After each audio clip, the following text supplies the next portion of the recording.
Welcome everyone on this 365 Message Center show. We're going to be covering a visual refresh for SharePoint. There is also a new way of deploying the new teams, and the Loop component will now open up in loop.microsoft.com. This episode is sponsored by the ESPC event.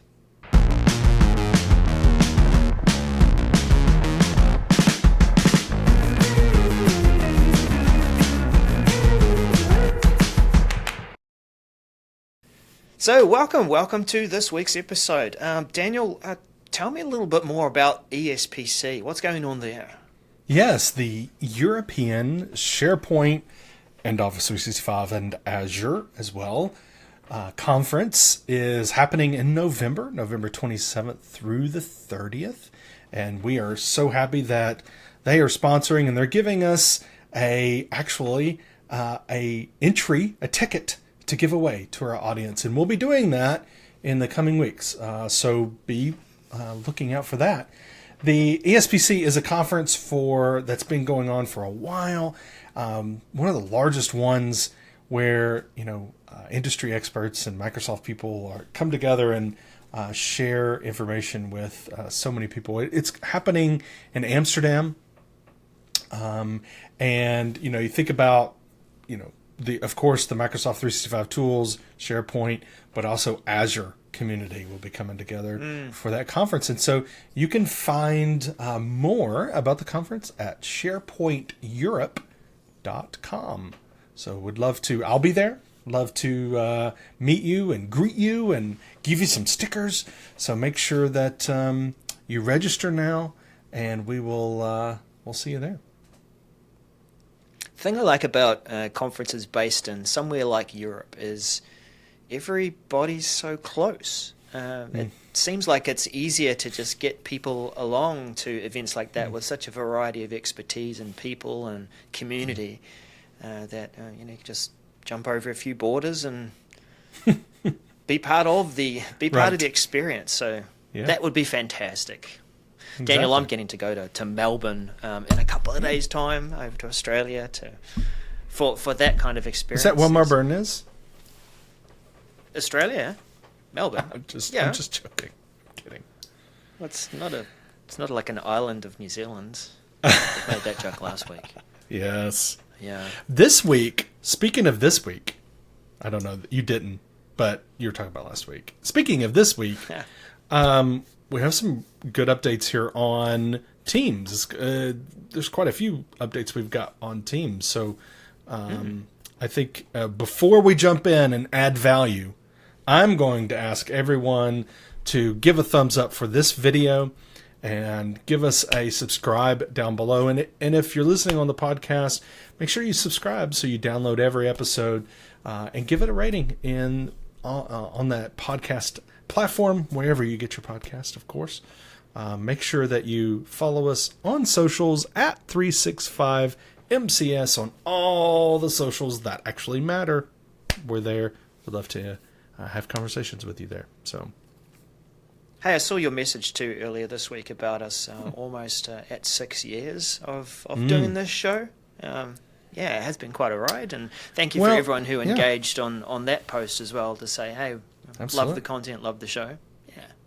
Yeah, absolutely. 6 years since the first episode that I joined. You'd been doing it for a few weeks prior to that, and then you made the mistake of inviting me on, and I stuck around. I didn't leave. I realized I needed some help.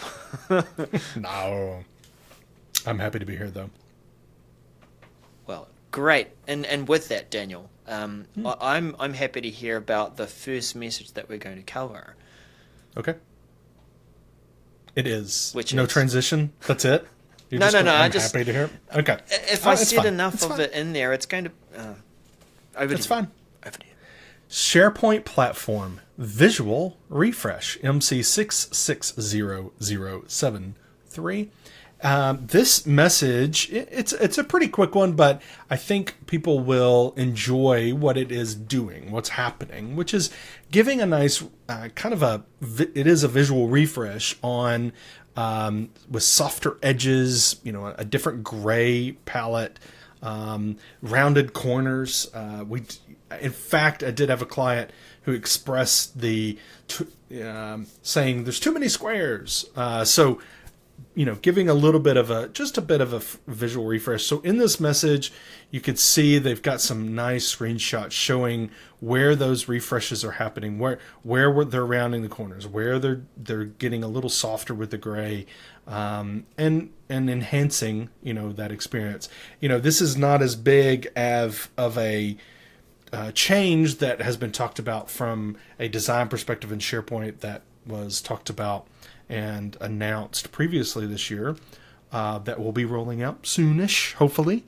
But this is part of, this update to Fluent Design, and I think it'll be part of that, just one small part, but of, updating SharePoint, giving it that visual refresh that, I think people kind of expect now in web design.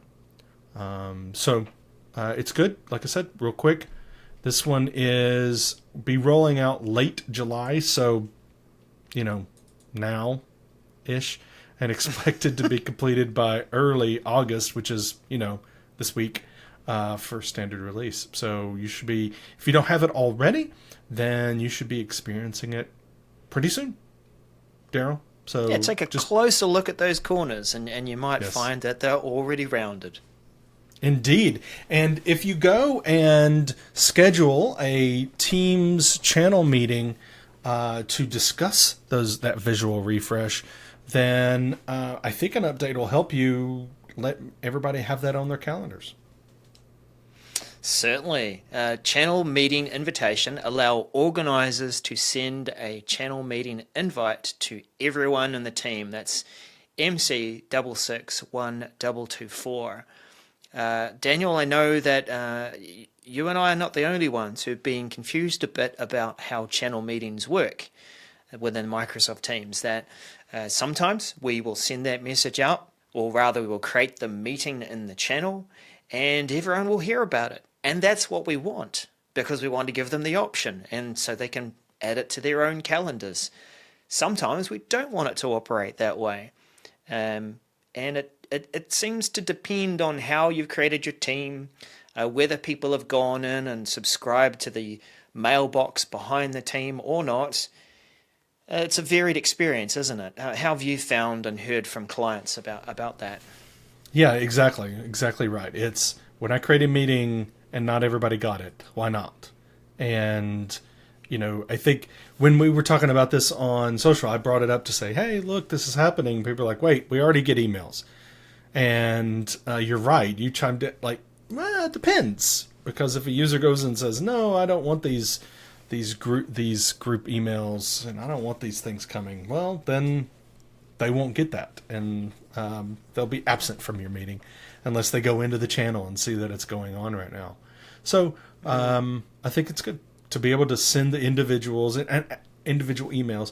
I think you and I have talked about this a couple times, at least on the show in the years past, that channel meetings can be difficult when working with not only technology and apps and such, but also notifications and whatnot. So I think this is actually, it's a short message, but I think it's, for me, will be a bigger deal. Impactful. Yeah, impactful. Because the value of a channel meeting is large. Like having it in a place where everyone can see it, get to it, all the content that's related to it is kept in the channel. The conversation continues there as well. Whole lot of value. But because the experience was inconsistent, it all depended on whether you had subscribed everyone to inbox updates or not, or people had managed to find their way to do that themselves. The difference here with this feature is that it's now going to be on the invite you create. You'll be able to toggle that on and off per meeting as you're organizing it. So that is fantastic. You get the choice, and you get to make that appropriate choice at the time. Mm-hmm. So this is rolling out early August next week. Expected to be complete mid-August. Very quick turnaround, quick message, but quite impactful. Daniel, our next message we're covering is it's actually still impactful, but I wonder if it's a positive impact for us as people, or more about Microsoft. What is it? You're giving a whole lot there away because you're kind of leading us down the path of your thoughts. But let's talk about it. Updated experience for Office document conflict resolution in OneDrive Sync. MC 660614. This is conflict resolution, meaning I'm syncing. I'm pretending like I'm the OneDrive sync client. Are you syncing what I'm syncing, Daniel? Haha. Well, yes. However, something has changed and I can't resolve the sync. Okay. I think we've all, if you use OneDrive, you're using documents in SharePoint libraries and OneDrive, that you're probably going to run into this. Hey, I've had a problem. There's been an issue syncing with the document was there. Maybe it was changed by, anyway. So you need to resolve this. Right now you can say, well, okay, let's open it up and merge the things, right? Let's make it happen. Or you can fork it, which I think saying fork it is very interesting. You can say keep a copy. Be careful to enunciate that correctly, Daniel. Yes, fork it. So you can keep both copies, and basically what it'll do is it'll pin the computer name at the end of the file name so that it keeps both. However, now with this change, you cannot fork it any longer. You will only have the option to open the documents in Office and merge the changes. Daryl, Yes. I look at this and go, wait, you're taking away an option from me. And in fact, I will actually say 90% of the time, I fork it. I actually say keep both copies because I don't want to deal with it right now, to be honest. I'm on to something else. Like, I don't want to deal with it. Yep. So removing that option and making me saying, hey, you have to deal with this right now. Stop the flow of work, what you're doing. Deal with it right now. What do you am I exaggerating this? Is this, as big of a problem? I'm not saying it's huge. I'm just saying this is not beneficial to me. This is impactful to the flow of your work. Now, sure, you could ignore it for a little while and keep working, but doesn't that just kind of gnaw away at the back of your mind that are my changes actually coming through properly, and is this mess going to become messier? When I see a message like this and the only option I have is to merge these changes, then I'm going to try and deal with it at the time that I see it. And if my only option is to merge, it's better to try and deal with it now before you've got even more changes to merge. Because you've got to go through and think, okay, well, is this truly, how I want it to merge, and is this ending up with the result that we intend? This is quite a change. But like I asked earlier too, Daniel, is this something that is helpful to us as people? Or is it because we often choose the keep both copies option and that creates a whole lot of storage woes? Yeah, I mean, is this a problem where there's just extra files sitting out there and Microsoft doesn't want to pay for the storage anymore? Or is this, it could also have some impact on, we're trying to remove versions that are separate documents, right? We don't want version 1, version 2, final. No, really, this is final, right? You just want the document. And with this, with the forking it, where basically you're saying, okay, add another document, causes that problem, which is the correct version, right, to be using. So I don't know the answer to that. What is the major driver on this? But for me, I think is taking away an option is going to negatively impact, because what you're just saying, you're going to have to deal with it right now. Whenever it comes up, you're basically going to have to deal with it and merge those. So this is rolling out now, I believe. It'll be early August 2023, so soonish. Expect to be rolled out late And of course, this is be a update to the Office, or the OneDrive sync client. Speaking of new things, something I don't rarely hear is, man, I'd really like the new teams to be forced on me. But let's talk about how that's going to happen. Peril? Sure. I never would want to force that on you, Daniel. I want to give you choice, at least until it's the only option and all the crinkles and wrinkles are being ironed out. Deploy new Microsoft Teams with Microsoft 365 apps. MC6661241. This is going to impact those who are rolling out Microsoft 365. You've got the Office applications that you download, click to run, down they come. It will now be downloading current teams and new teams in the background. And that will mean that you will have the option to switch between the old and the new. Today, if you want to try out new and you've got that switch, you're downloading it on demand. You click the switch across, down, new teams comes, and it is actually a separate installation so that when you're switching between old and new, there is that separation. It's not like an upgrade that you've got to downgrade again later and uninstall. So that's that nice convenience. Now this message is really just talking about it's going to be part of the package. It's preparing to have the new teams ready and in the background so that you can switch over and start trying it. We know that there are still some things that need to be ironed out with the new teams, whether it be reliability, certain features that we do depend on that don't quite work yet. It's all coming as time progresses.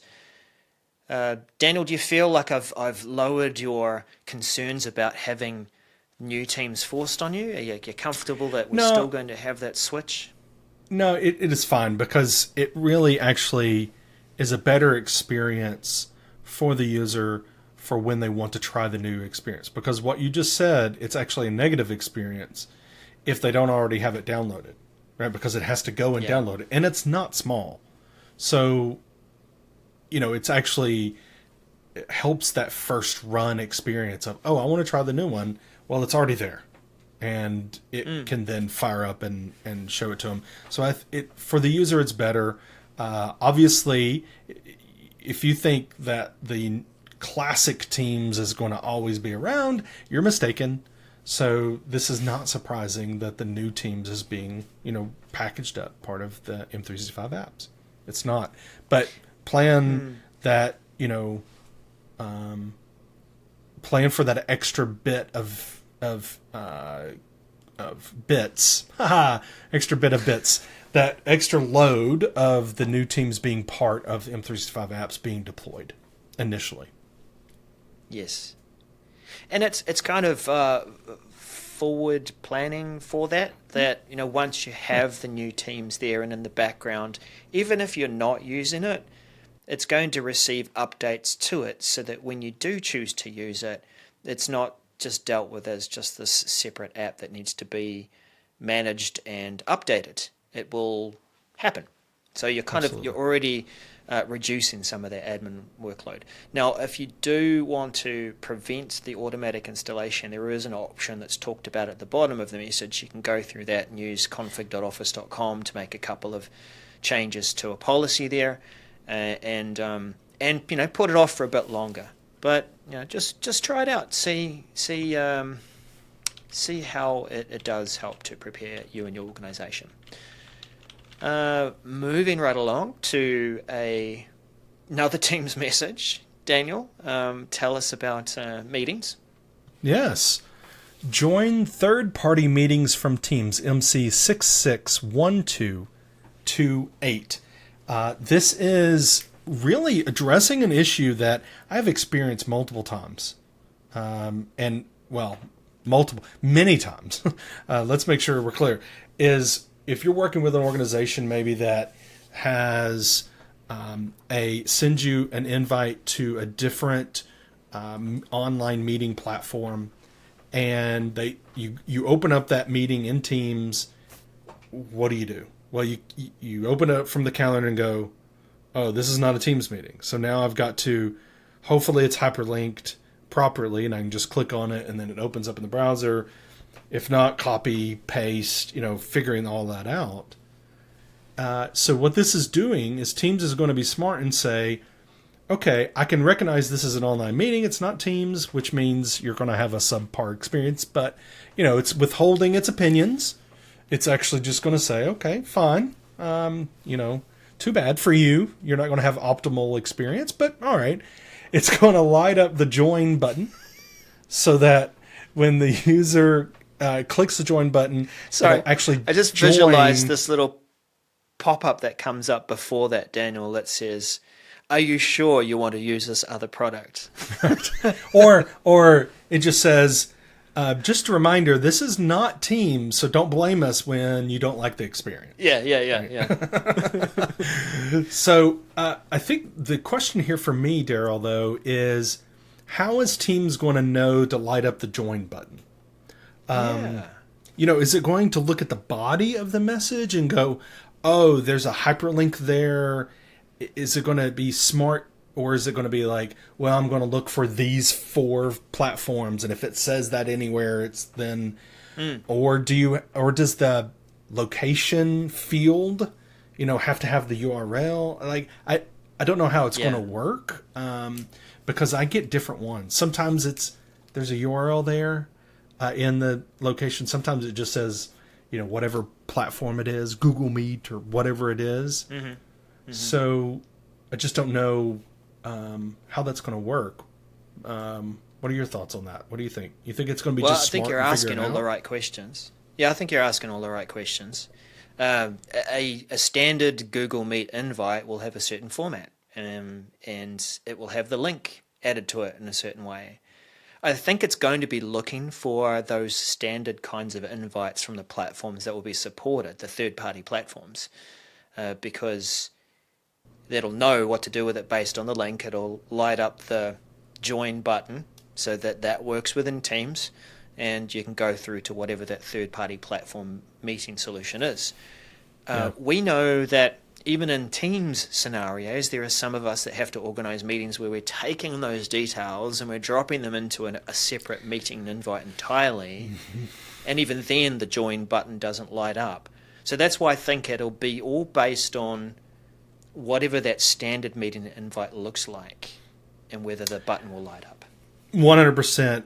I think that's where it's going to get tricky, is what if someone copied and pasted the Google Meet or Zoom? Whatever platform, Zoom, and put it in there, and it doesn't follow the format. It could be smart and look at, I see a URL that says join, click here. Yep. And in the URL, it's zoom.com or zoom.us or whatever it is, or whatever, and then it lights it up. I mean, that'd be interesting, because then that would work for Teams as well, right? Someone pasted a Teams link but didn't make it a proper Teams meeting, and could it then? I don't know. That's interesting. Some food for thought. Guess what, people? We don't know the answer. Right? That's right. It totally can improve. This is rolling out preview late August 2023 and expected to be completed by early September. We don't have any other time frames. It's only just preview. I kind of feel like that's maybe just saying preview is late August and then everybody else just kind of follows. I don't know. But yeah, maybe we'll see this message get updated later on with additional time frames. Yeah. Yes. So the only thing I do kind of want to call out just a little bit here is it says in the first sentence, when a third-party meeting is created in Outlook or OWA, which is Outlook Web, right? Then you'll be able to get the join. So it'll be interesting to see what happens if you get a Google Meet or join a Zoom from a totally different platform sent to you. Like a Google Suite or whatever, and it's sent in. Will this actually work? That I don't know. That'll be interesting. Actually, that's a good point, because that kind of negates what I said earlier. if we're just receiving a native Google invite to a Google meeting, then it wasn't created in Outlook, so it won't know what to do with it. Need some clarity here. Come on, clarity. Speaking of clarity, let's loop this up, people. Tell us about loops opening on the Microsoft.com domain, sir. Yeah, Please. well, Daniel, thank you for that. You got me back. You've just said the message. Anyway, that was the show for the week. No, just kidding. Loop component links will now open in loop.microsoft.com, and that is MC661826. Early on, when you create a loop component and you want it to open up in your browser, so you could do that by clicking the name of the loop in, let's say, the chat, for example. It will open up in office.com, and I don't know, quite a plain page. Felt like, in fact, it felt like it was the same page that was used to show a preview of what the Fluid framework was like way back, like 4 or 5 years ago. Now, what will happen is a component will open up in your browser. It'll go to loop.microsoft.com, not office.com. It will, if you are an organization that has turned on the use of the Loop app and Loop workspaces, then your Loop component, which is not part of a workspace, will actually open up in the Loop app. Cool. It's using the appropriate app to read the Loop component. Won't necessarily perform the same as a Loop page. Attend my course if you want to find out a bit more about that. But it is opening in that familiar Loop application. If your organization is not using the Loop application yet, plenty good reasons why you aren't. That's fine. It is going to open up in... It'll still use the loop.microsoft.com link, but it will just appear to be a... Where was it there? You'll have view and edit access from loops that are created in Microsoft 365 applications. It feels like it's not really clear, is it? Like the way I read that, it doesn't really say that it's going to open in the Loop app. It's going to use the domain. Maybe it's still going to still look like it's on the office.com page. What do you think? I think I'm aligned with you here that I don't think it's going to be opening up in the app. It just will be opening up in the browser as an Office. So, but I don't know. And I think that's, a little bit confusing on this one, and it's one of those, we'll see. I think for, the education part on this for your users is just to know that the process what we think will be similar to what it has been before. But I feel like it's one of those you're going to need to test. And, if you're doing it, we've talked to you about this before, that you should have a targeted tenant already, set aside that you do testing and so forth with. So do that so you can test to see how this is going to work in your targeted release tenant before it gets to standard release for the rest of your users. Yeah, we'll clear this up. Maybe I'll try and find out a bit more about it and share more as a part 2. But for those who are using the Loop app, great experience. Brings it all together. You're closer to the rest of your workspace content, and then you can choose to add it to a workspace easily. So that is a targeted release rolling out early September and completed mid-September, and standard release late September, complete early October. And that, Daniel, is the show. All the messages that we planned to cover anyway. Plenty more that we said, we'll leave that up to others to take a look at. Yeah, no, there's some that we were like, oh, that's a quick mention. That's a quick update that, that we were like, we'll leave that for another time. But, really what I would like to see is, hey, if you see a message that you just don't understand or want our opinion on, you know how to get in touch with us. That we are on all the socials that matter. at 365MCS. So mention us, say, hey, I'd like to pick your brain on this. Would love to engage with you there on the socials. And make sure that if you're listening, go ahead and give it a share. Share this episode out right now. Go ahead. It's fine. We'll wait. Are you done? We Great. have to wait. You paused and then they came back. Okay, great. Go ahead and share this, please, and let people, hey, I watched this show and it helps me. You should watch too. I'd really appreciate it if you do that. And make sure you tag us at 365MCS so we can see that. We do greatly appreciate it. So thanks, and we'll see you again next week on episode 297. Have a great week. Bye for now.